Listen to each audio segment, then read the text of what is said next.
Folks, welcome back to another video on the Living in Halifax channel. Today we're going over the top 3 communities for seniors to live in and around Halifax. Now each one of these neighborhoods is going to have different price points, different kind of lifestyles, things like that. We'll be sure to go over all of that. Once again, I'm Tom Moore. I'm a realtor here in Halifax, so if you're thinking about buying or selling, feel free to reach out. My contact is in the comment section below as well as in the description, and it'll be on the screen as well, so you can reach out to me, email, phone, or Zoom video link. It's up to you. But without further ado, let's get to it.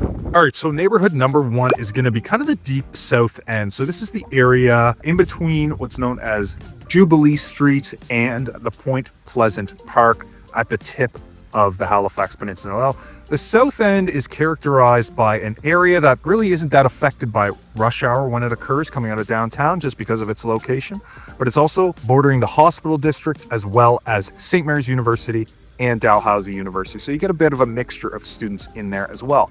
Now the south end, we're looking at it in terms of price points. You've got kind of 2 different options. You've got, when you're purchasing homes, we see prices move between 1 million and 1.5 on average each month. Obviously, you're going to be able to find things much more expensive. You won't be able to find stuff too much cheaper than $1 million here, but that's going to be kind of single family homes. The south end generally has larger lots than a lot of the other places around town. And you know, you're paying for not having to deal with traffic really getting downtown, proximity to hospitals, good school zones, as well as nice park assets. Now, when it comes to condos, the prices actually tend to be quite a bit cheaper. On average, we're seeing things go, you know, it varies every month, but between 500 and 600,000. Of course, you can get stuff that's more expensive and sometimes stuff a little bit cheaper. But for people in the south end, this is kind of a quieter lifestyle, obviously a higher economic bracket down here. And again, you're not dealing with traffic. You're very close to hospitals, and you've got a lot of the amenities that the city has to offer.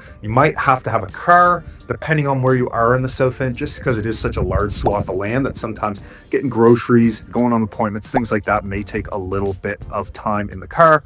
But at the end of the day, it's Halifax's kind of premier neighborhood, so you're going to get what you pay for it out here. All right, our second neighborhood for seniors is actually going to be in the downtown core. Now, obviously, this is a neighborhood that's got a little bit more happening. So it would be for kind of folks that are in their retirement stage but still want to be located around the action, right? We've got the Art Gallery in Nova Scotia, the museum here, a couple of different museums, as well as a lot of great restaurants, bars. You're 20 minutes from the airport, and you've got other assets like the public gardens right here behind me, which is pretty much just on the outskirts of the neighborhood. I'll get our wonderful editor Hannah to throw up some B-roll or pictures of that park in full bloom. But other kind of outdoor amenities around here, you've got the Halifax Waterfront Walk, which is a couple kilometers right on the harbor there. You're 20 minutes to beaches and kind of more woodsy parks. But if you're looking for something a little closer, you've also got Point Pleasant Park, which obviously I mentioned in the south end portion as well. The other big factor here is you're very close to the hospitals. Literally, basically on the other side of this park, you can kind of see it in the distance there.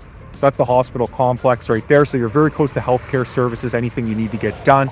And again, you've got the commons nearby. You've just got a lot of things going on here. So this neighborhood is for folks who are looking to kind of maybe slip into their retirement years, but still be around the action. Now, when we're looking at price points, it can vary significantly. You can start pretty low in the low 4s if you're lucky, 400s for a condo, and then it'll work its way up all the way into the multi-million dollars.